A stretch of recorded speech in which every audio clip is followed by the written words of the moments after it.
Hi, my name is Marina Bueno, and the title for my informative project is Steps for New and Young Homebuyers.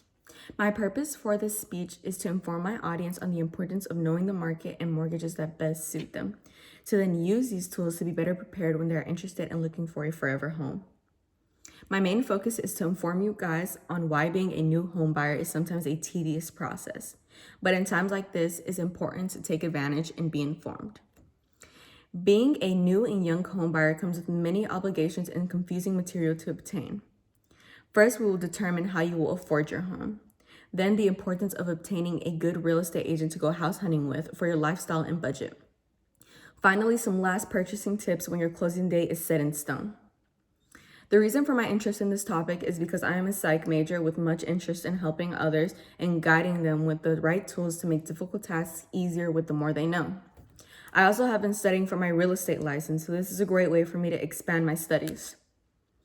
We are now going to look at how you will afford housing, how you will house hunt, and some final purchasing tips.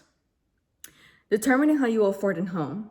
You need to have a good credit and a stable job. When I say good credit involving the mortgage rates, I mean a credit from 640 or above. And when I say steady job, I mean a steady full-time job for the minimum of 2 years.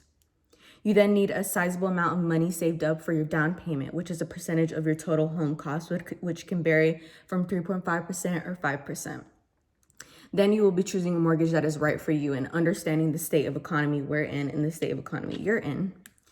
When speaking of mortgages, there are FHA loans and conventional loans. Conventional loans are private loans that are asking for a minimum of 680 in credit and 5% down payment of the total cost of the house.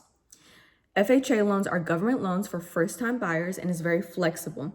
They ask for a 640 credit or above, but I've recently found out that FHA caters to graduates. When I say graduates, I mean high school graduates or college graduates. All you need is the minimum of a full-time job for 1 month. So this is great for people like us, people who have not been able to maybe have a full-time job for 2 consecutive years because of our studies. When explaining the present economy and how it affects the market, I want to quote from an article called U.S. Long-Term Mortgage Rates Hit New Low. There are rock bottom mortgage rates. The U.S. housing market has been a source of strength for the economy. This is caused by the pandemic. Sellers are eager, mortgage rates are low, but house inventory is even lower, so house hunting is the hard part. When speaking on how to properly go house hunting, you need to find the right realtor that will guide you to understand your range in homes available to you. The homeowner/seller does not provide the agent for you. This is your responsibility. This is the first mistake that many home buyers make when they pass by a house that is for sale and they see the sign that has their realtor and their number. That realtor is not just designed for or designated for that house and that house seller. You can find an agent that is recommended to you or any agent that you've been wanting to go to show you any house. A local agent is preferably acceptable because they know the area and know what they're working with. Then you will want to apply for a pre-approval that makes you stand out to your seller and real estate agent. It makes them know that you are committed and ready.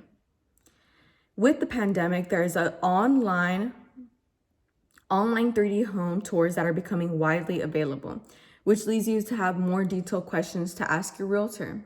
These questions can vary from the smell of rot. You can see water damage in the roof, flooring damage. Usually in the 3D homes, this can be very easy to skip by. So you want to make sure you have these questions prepared for your realtor. Understanding your options can either drive you to the decision of waiting a few more years to better your credit and save money for a down payment. This is a great start. Understanding your circumstances and where you are is the first step to lead you closer to being a new homebuyer. Or it can drive you to put in an offer for your dream home in your designated area and price range. Now, purchasing tips for when the closing date is near. You need to pay for a home inspection. And home inspection varies from seeing if the doors are lined, see if the windows are sealed. You need to know these little things that might be naked to the eye. Also, you need to negotiate with the seller about the closing costs and repairs. These are another expense to you that can most likely be paid by the seller. If there are many repairs that need to be done, you want to contact your agent to contact the seller to see if y'all can negotiate and they can pay maybe for some or all of the closing costs or repairs, or lower the cost of the house so you can manage those repairs. Then you are required to buy a homeowner's insurance. It is important to know their policies are adequate for your living situation and environment. You do not want to be underinsured when you're living in high-risk areas. I want to quote from the article that is rebuilding and is a struggle after California fires. Underinsured have been having to scramble for money to build new homes on their properties. 2/3 of respondents have reported to be underinsured by an average of $317,000. It is important to be fully insured and know the policies, especially when you're in high-risk areas. In conclusion, as you have learned, buying a home is a lengthy process. Being informed of what you can afford and the best mortgage option for you will set you up for a successful outcome. Being a young person who's already thinking in the position of buying a home is a success on its own. You do not need to let the process scare you. Let it be a motive to recognize how far you've gotten. Thank you.